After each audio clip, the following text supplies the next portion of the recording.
Okay, I think we can get started while people start joining. So first of all, hi to everybody and welcome to our roundtable discussion.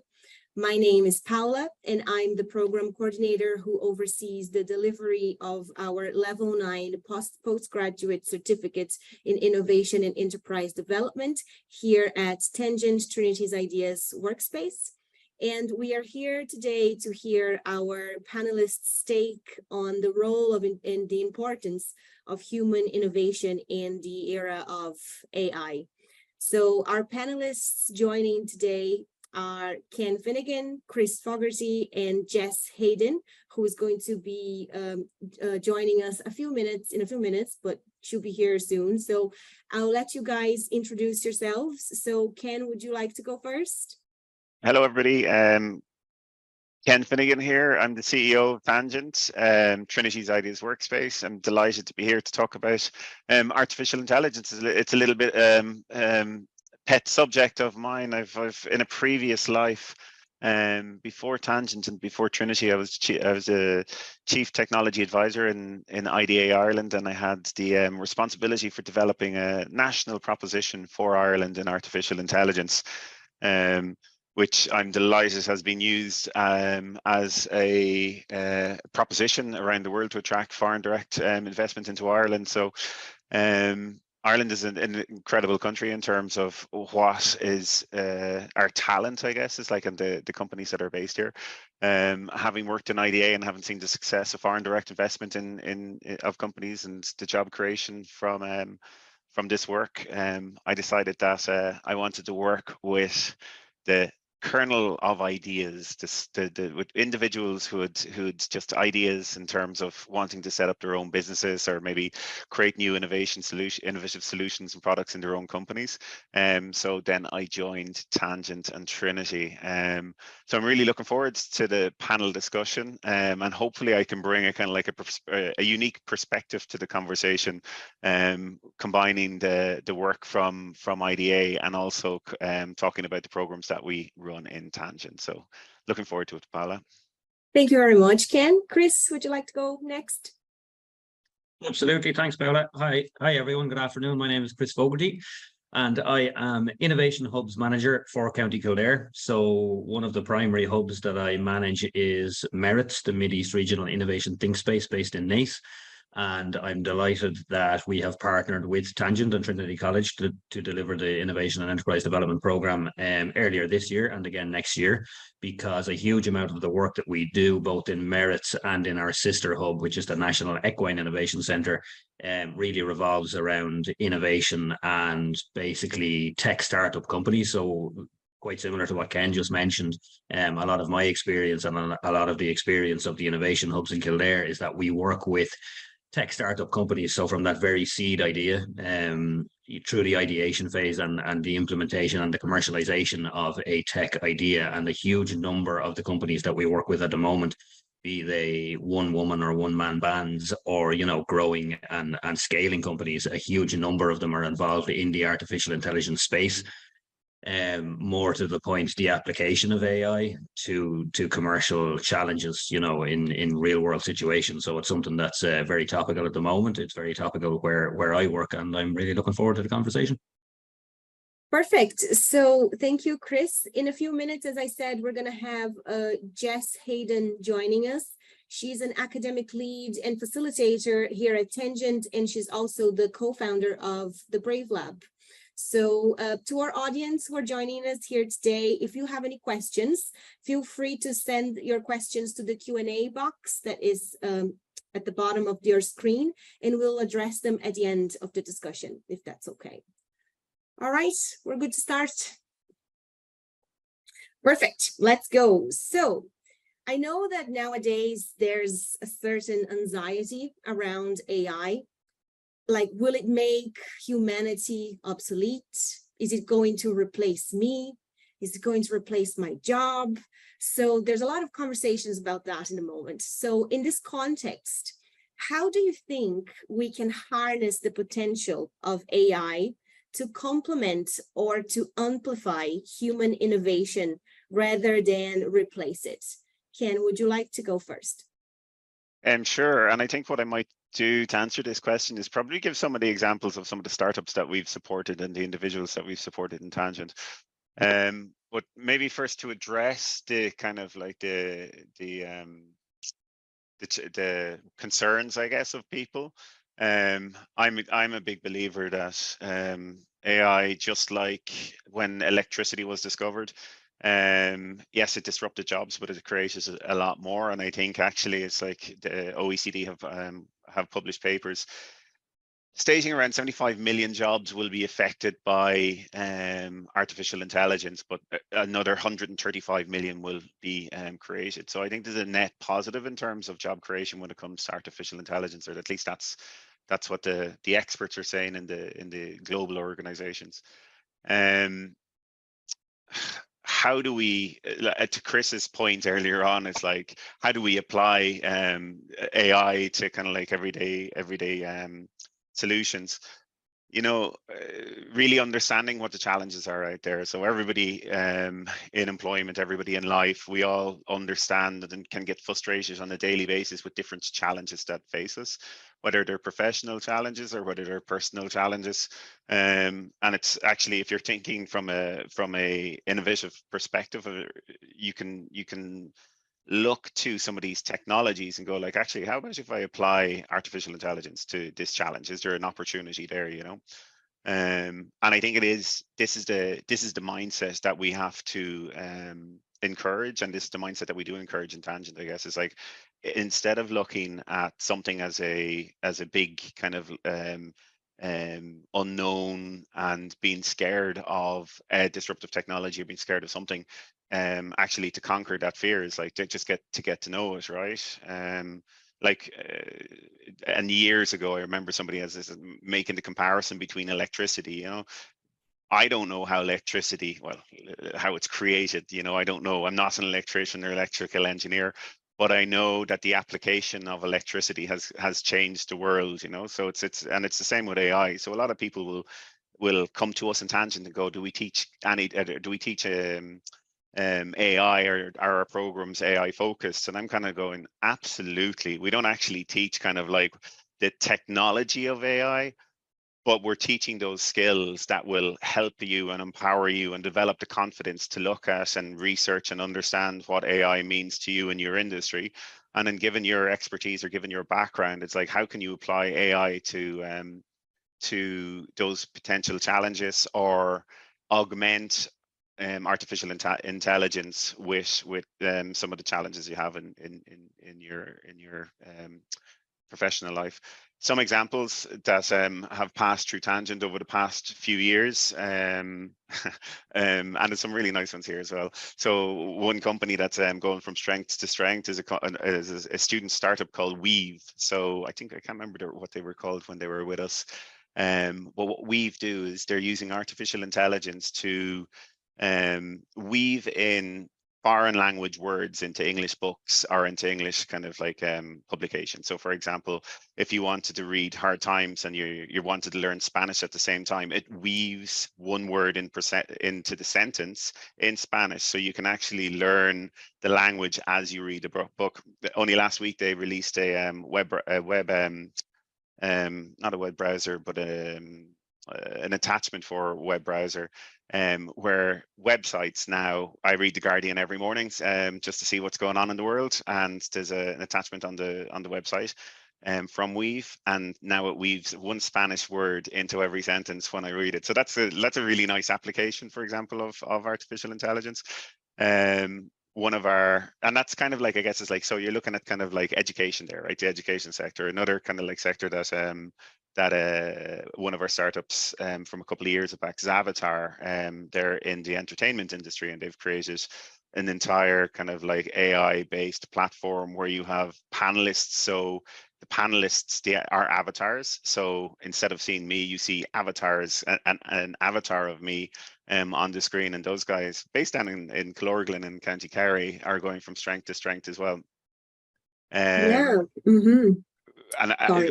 one more kind of like really interesting one, and she's not necessarily, she's not a graduate of Tangent. She's my next door neighbor.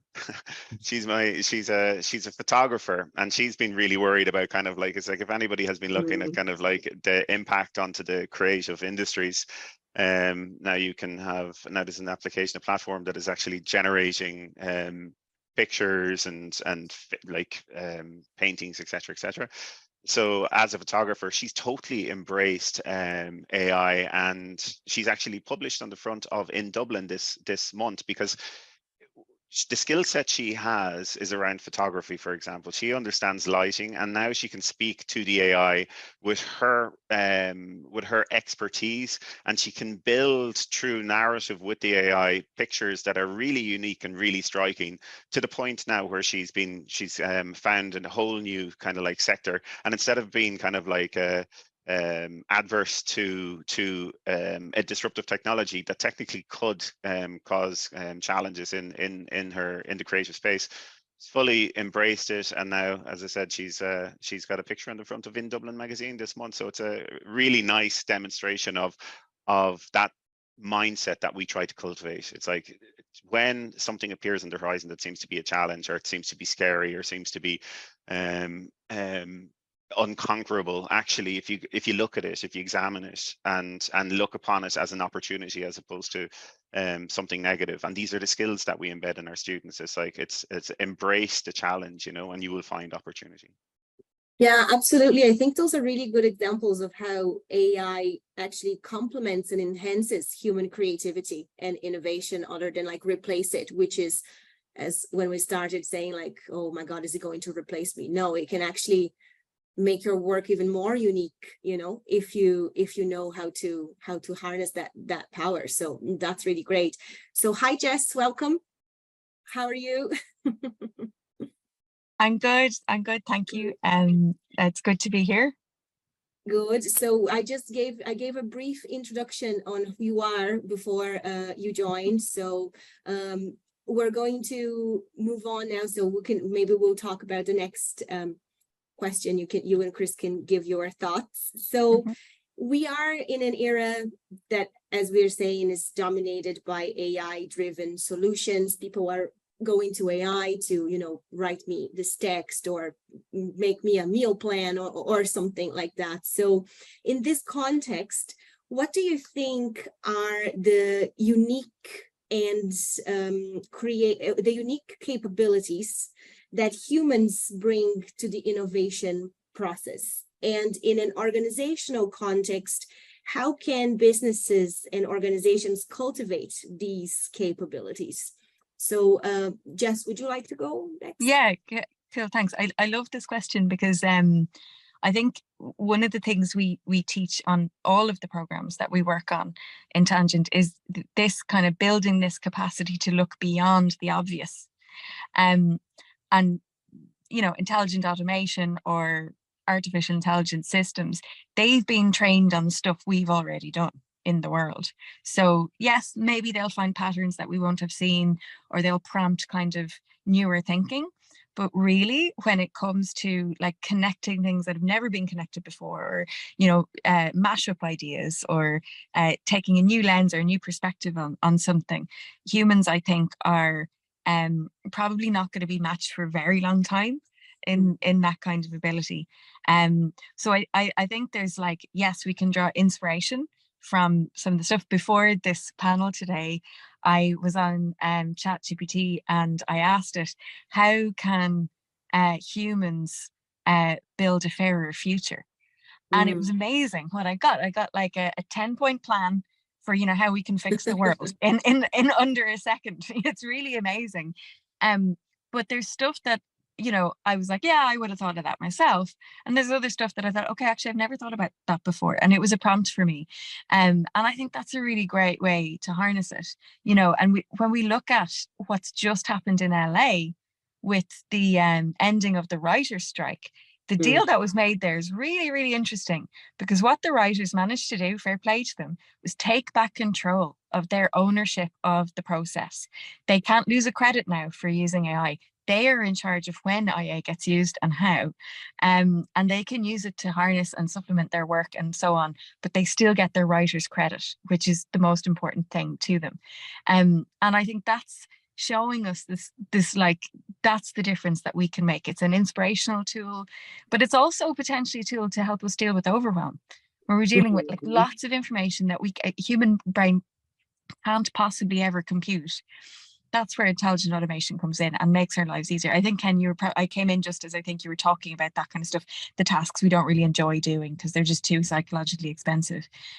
Great, let's get a machine to help us with that, and leave our kind of pattern matching ability to what we put on top of that.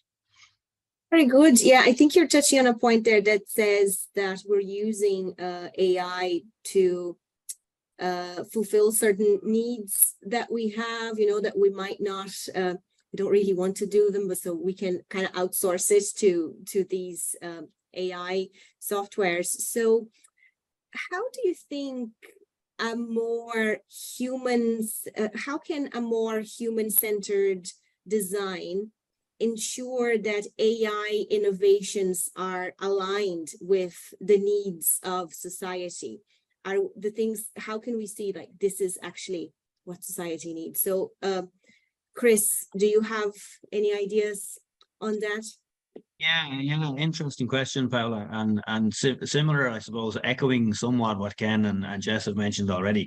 For me, it's all about augmented intelligence. You know, I think that sounds like a bit of a cliche, but I think it really just summarizes and captures how we should view the application of artificial intelligence. You know, there can be a bit of anxiety around, you know, what's it going to do? What does it mean for me and my job and for work in general?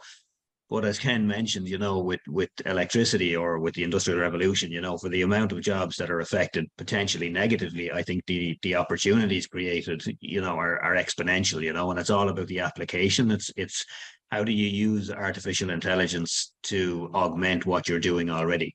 So, for example, when you talk about human-centered design, like there are certain capabilities that are difficult to reflect in artificial intelligence. You've really got to have human intelligence, you know, to apply the AI.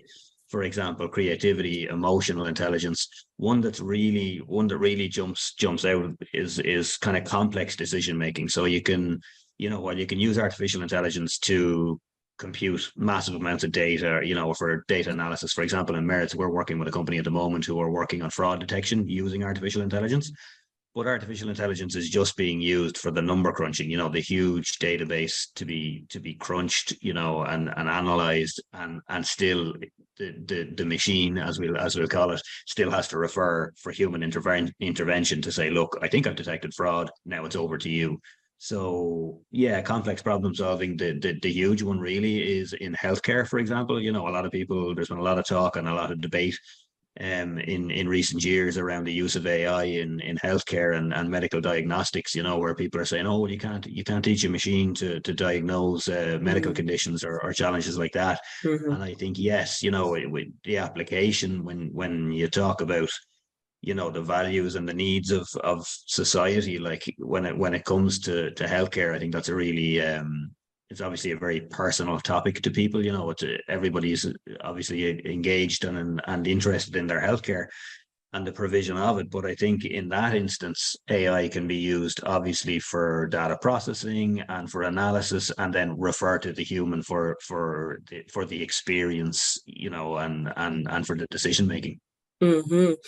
Yes, that's a really good point, which takes me to my next question, which is about upskilling the workforce, because there could be people that's their job to do, like maybe like the busy work and the crunchy of the numbers and all of that. So if that can be done by AI now, what are some effective upskilling strategies that businesses can adopt to help their staff in this transition moment?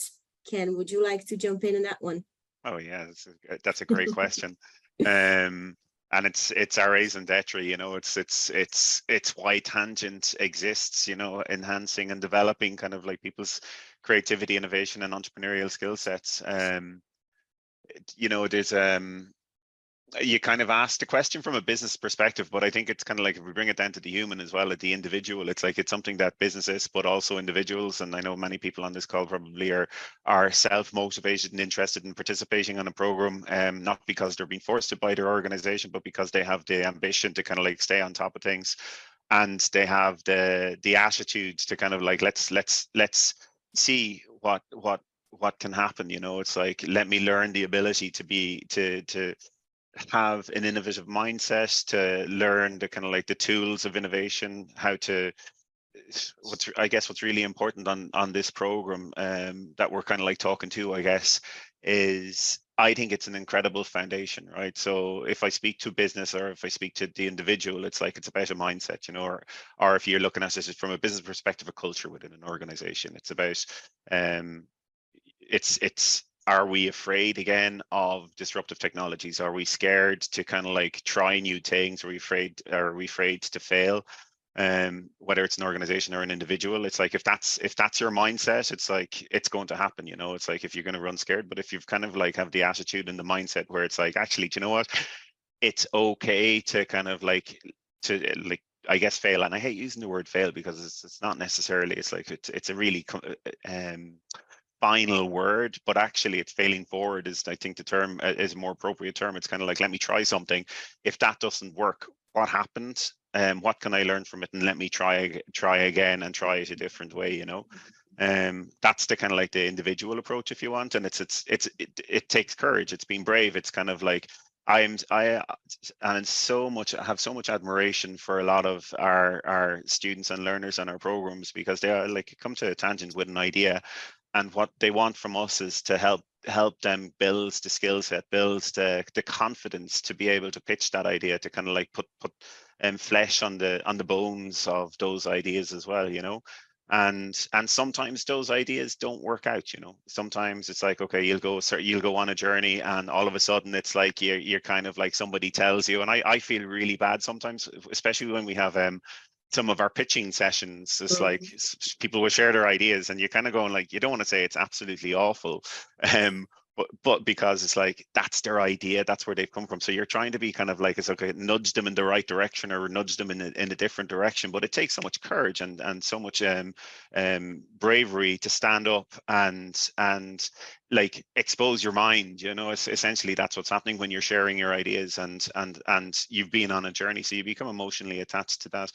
I guess that's what from a business perspective, what I'd call culture as well. So some of the most amazing businesses, big and small, are those organizations that embrace that idea of let's just give it a go, you know. And if it fails, actually what we'll do is, now I know it's like celebrate failure is a bit of a cliche, but actually there's a way to celebrate failure, but that rewards and recognizes people for taking a chance, you know. And there's ways to take a chance that doesn't have massive financial or reputational impact on organizations. So you can kind of like create an innovative culture within your organization and develop your people.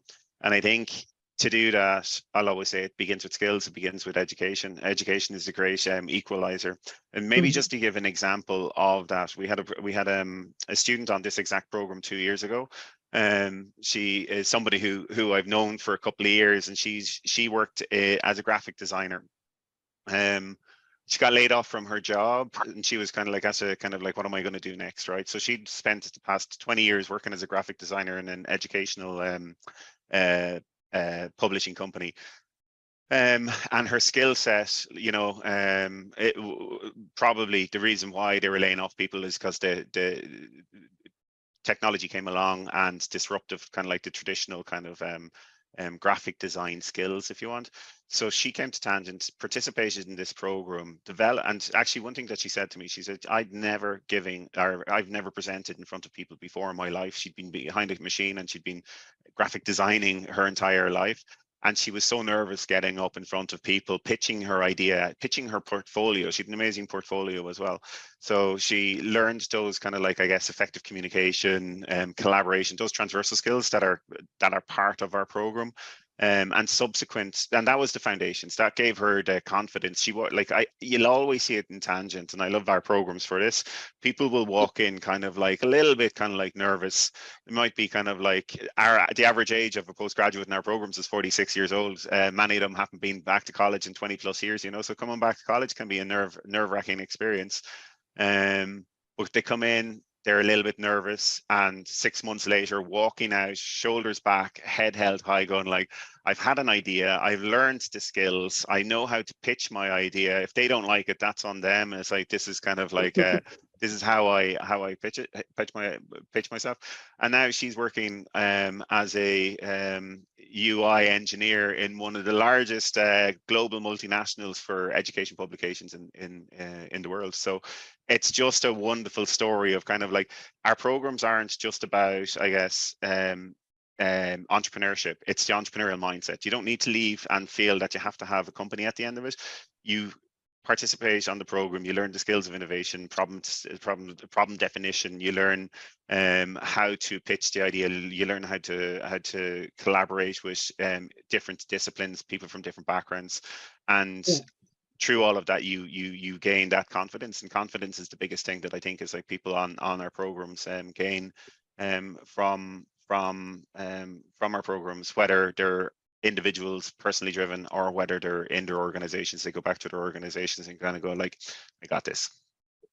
Yeah, absolutely. So one of the things that we do at Tangent is exactly to empower through building confidence, right? So that's one of our goals there. And it's interesting that you mention, you know, learning from your setbacks and your failures, because innovation involves a lot of risk taking and learning from failure. Like if you're afraid to make mistakes, it's very hard to innovate, right? You need to kind of trust the process and throw yourself into it.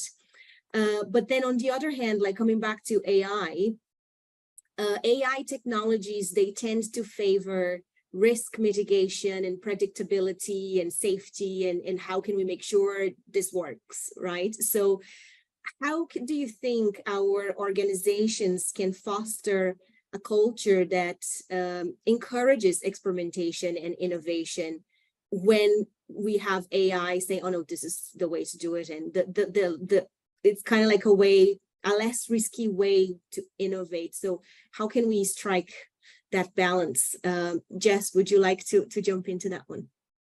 Yeah, I suppose like with anything where we want to see people, you know, pushing against a boundary or testing out what could change, what should change, and how might we change it. We encourage people to take in as wide a perspective as possible, right? Because every time we're changing something, we have an opportunity to make things fairer, make them better, make them work for more people. So these concepts around universal design. So I think where, again, it's a question of like harnessing it, right? We're always, when we're changing something, we're always in danger of creating unintended consequences, things that really the best minds in the world won't have seen coming. And I think there's a brilliant opportunity there to get our machines to help us maybe think about that. They're really good at predicting stuff. They're really good at like game theory and crunching numbers. So maybe here's what we're planning on doing. What if we make a change here in this complex system, what might happen? And I think what, like, I think Chris was saying earlier, like where they're not good at making the complex decision, like this is the one thing you should do. They're good at saying, look, here are all the things that might happen, right? So that's something that's really, really useful. Humans tend to have limits to their ability to predict different possible outcomes. And it's just, you know, it's just a factor of how we've evolved. And we can do some of it for sure. And some people can do a lot of it, but it tends to be a kind of a rare ability that people have. But that's something that machines could help us be safer with that. Mm-hmm. Where though that can go wrong is you can use it, it can go in the wrong hands, right? And you can do the opposite. You can get a machine to help you think of all of the negative consequences that you could potentially aim to achieve with something. And that's where, you know, I do believe that this technology will continue to evolve. It will continue to, you know, move through the market.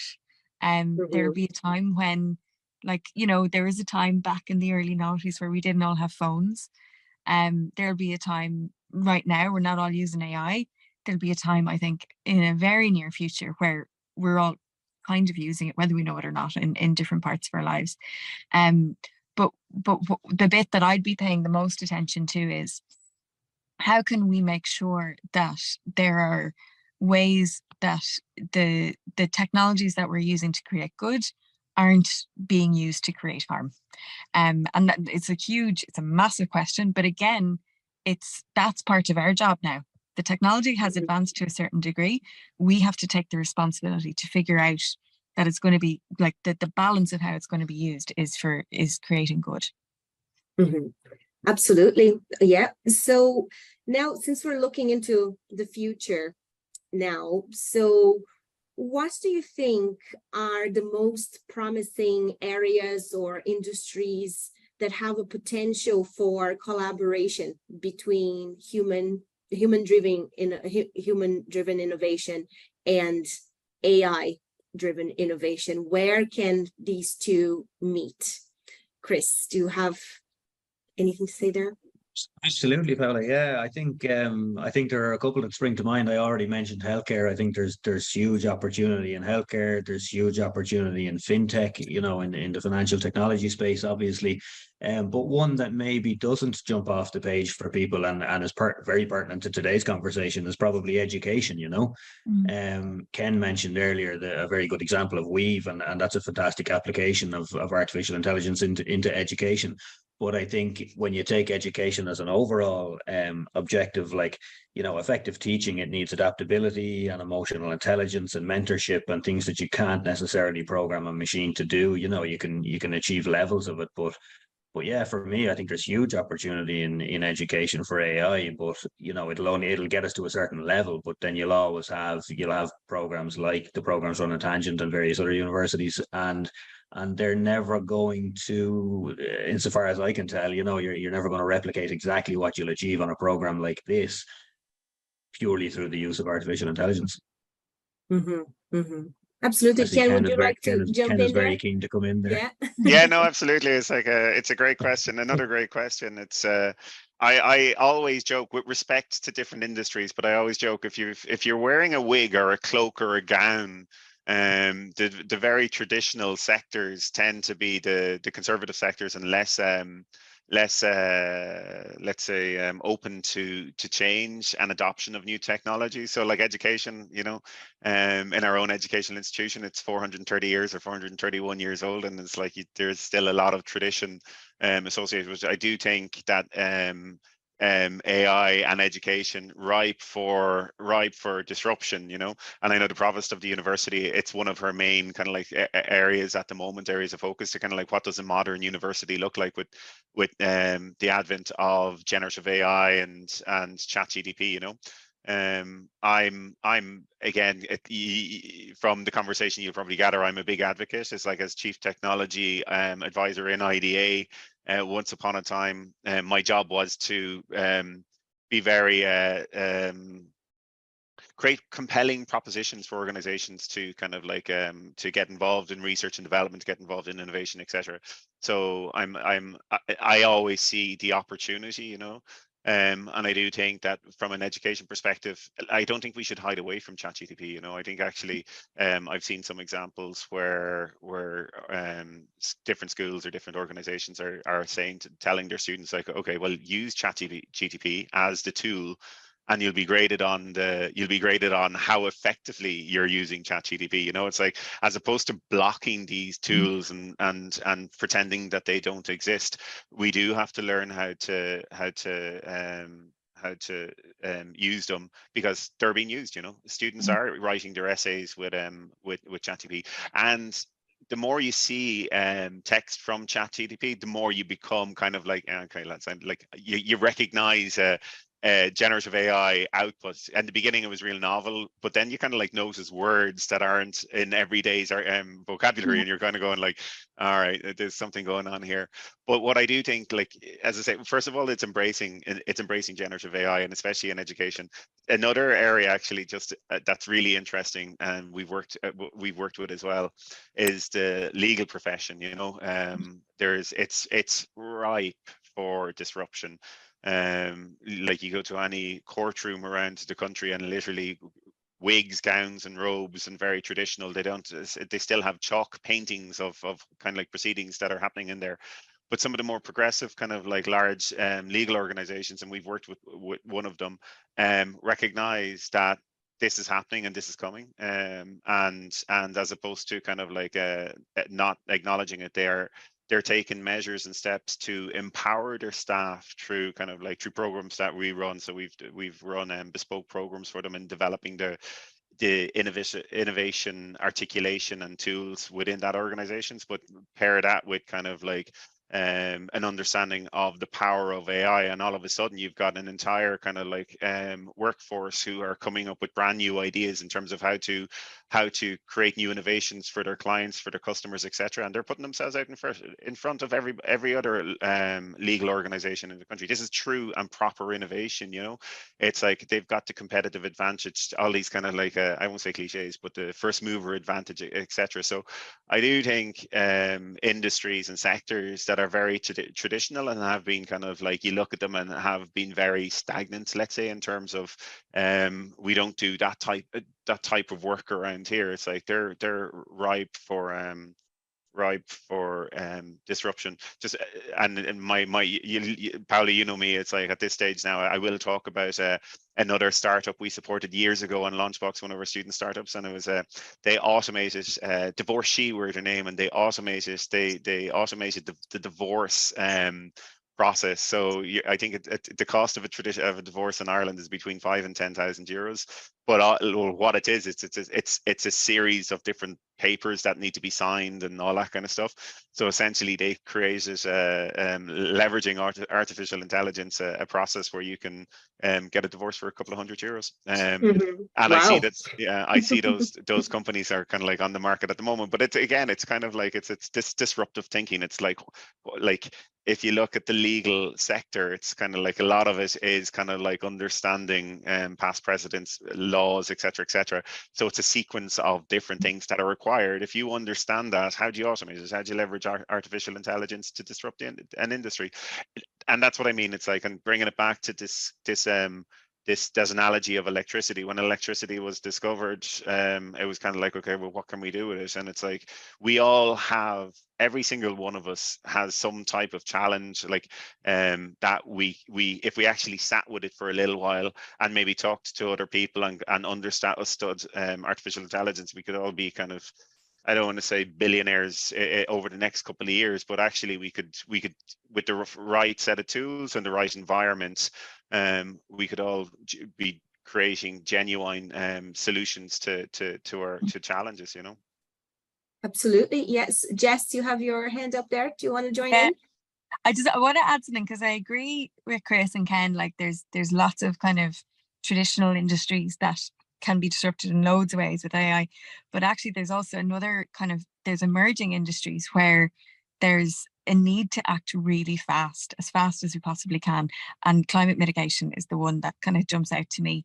And what's going to help us make good bets and quickly act on them, I think, is being supported with intelligent automation and massive data sets and very complex kind of patterns, you know. So I actually struggle to think of a industry that can't benefit, you know, from figuring out, as you said, we all have challenges that can probably be solved with machine intelligence, or at least alleviated with machine intelligence. But for me, like where we need the most people taking the most decisive action is in climate mitigation now.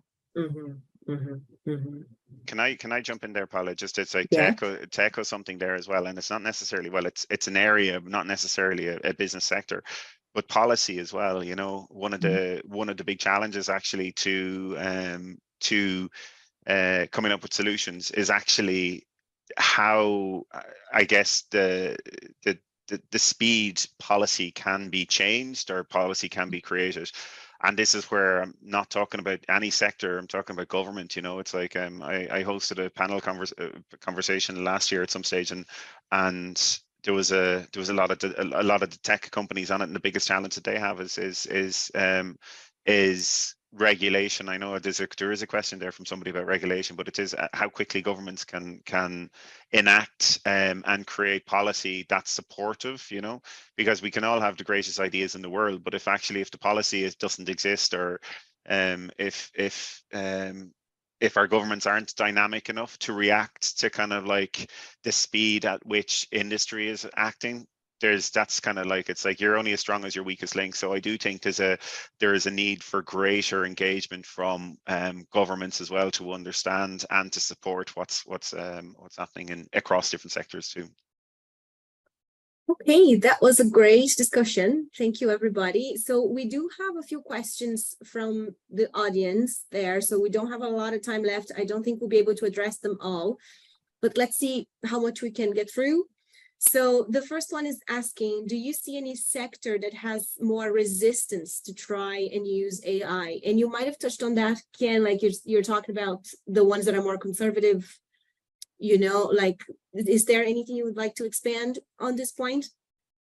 I don't think so. I think, like, what my point earlier on is like, are the industries, are the sectors that are kind of like, you know, traditional and conservative, you know, it's like, and even, and I'm not even talking about, like, yes, we talked about legal, we talked about education, but look at what happened to the telecommunications sector over the past 20 years as well. You know, telecommunication companies, I used to work in telecommunications, but telecommunication companies were printing money 20, 30 years ago. They had a monopoly on kind of like mobile phones.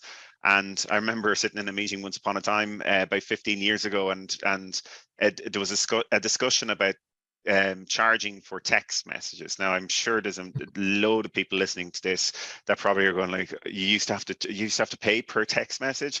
And I remember sitting there going like, it's like, we're creating barriers here, and we're not innovating. We're trying to sweat an asset while the disruptor's happening. And the telecommunications sector, I feel we're just trying to make too much money without being innovative, you know what I mean? And and look at the large telcos, or look at a lot of the telcos don't exist today because all they were doing was generating revenue and not necessarily being innovative. So I think there's a lot of traditional sectors like banking, finance as well, you know. It's like, I'll leave that there though.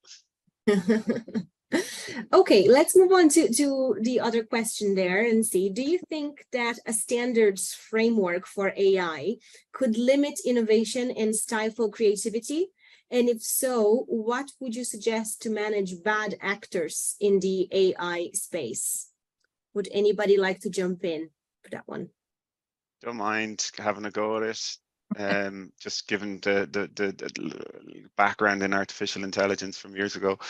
So earlier this year, I was in San Francisco, and you know, there was a question like this posed to the audience. So I was with it was a European the European Commissioner for Innovation, let's say, and a question had been raised about, does European regulation stifle innovation? And somebody in the audience, an American person who'd moved from the States to Europe, gave a really interesting perspective on this. Like, when you put regulation in place, you're putting kind of like what may be perceived as barriers, right? But it is for the protection of society. You know, it's for the usually, and I think that's what regulation attempts to do, is to protect people from bad actors. But this person said, that having regulation in place actually means you have to be a bit more creative. You have to work within the confines. It's not just a blank sheet. You have to work within the confines of that regulation. So I would say it doesn't stifle innovation. I'd say it puts a kind of like some I don't want to say barriers is not the right word, but puts different things on the blank sheet before you start, to protect society. Okay, yeah. So we're getting to the end of our webinar. So I'd like to thank all of our panelists for attending today. I really enjoyed this conversation. I think that we could be talking about this for hours and hours and hours. There's just so much, you know, that we could talk about in relation to this. So thank you, everybody, for coming. Thank you for our audience. Unfortunately, we're not able to answer all of the questions, but if you're interested in this topic, innovation and entrepreneurship, I really strongly encourage you to check our level 9 postgraduate certificates in innovation and enterprise development. That we're going to be offering it in 2 locations starting in January next year. So we have it in Dublin and in Naas in Kildare. So applications are open. Have a look at our website, and you have plenty of opportunity to discuss topics such as this in our innovation and enterprise development programs. So thank you very much. Thank you, Chris. Thank you, Ken. And thank you, Jess. And have a lovely afternoon, everybody. Thanks, Paula. Thanks, Thanks, everyone. Paula. Thanks, everyone. Cheerio. Bye. Bye. Bye.